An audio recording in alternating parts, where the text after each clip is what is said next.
নমস্কার বন্ধু, শুভ সন্ধ্যা। হ্যাঁ, আমি এখন চলে এসেছি দোলপিড়িতে রাধা মাধবের মন্দিরে। তাই রাধা মাধবের মন্দির একবার দর্শন করুন, আপনারা যুগল মন্দির দর্শন করুন, আপনাদের খুব ভালো লাগবে। রাধা মাধবের চরণতলের আশীর্বাদ নিয়ে নিন। যেখানে বজরংবলী নিয়েছি, আদ্যাশক্তি, মহামায়া নিয়েছি, এবারে রাধা মাধবের নেব। তাই চলে এলাম আমিও হাঁটতে হাঁটতে রাধা গোবিন্দের মন্দিরে। চলুন, রাধা মাধবের মানে জগতের মালিক যিনি, তাদেরকে একবার দর্শন করে নিন। সন্ধেবেলা সকলে দর্শন করুন, সকলে দর্শন করুন রাধা মাধবের চরণতল, সকলে দর্শন করুন। এটি হচ্ছে রাধা মাধবের মন্দির দোলপিড়িতে যুগল মন্দির।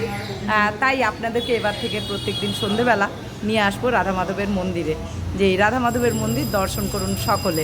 আমি কিন্তু আপনাদের দর্শন করিয়ে দেব, তাই চরণতল দর্শন করে নিন সকলে। আর এখানে একটি ছোট্ট গোপাল, কত সুন্দর লাগছে, রাধা মাধবের পায়ের তলায় আছেন দেখুন। তাই এই মন্দিরটি আমাদের খুব সুন্দর। যেমন আদ্যাশক্তির মন্দির, আদ্যাপীঠে যতগুলি মন্দির আছে খুব সুন্দর, আর তেমনি নিয়ম নিষ্ঠা করে পুজো হয়। দারুণ ব্যাপার আদ্যাপীঠের মন্দিরে, তাই দর্শন করুন সকলে। দেখুন একদম সামনেখানে, মানে একদম মেন রোডের উপরে যে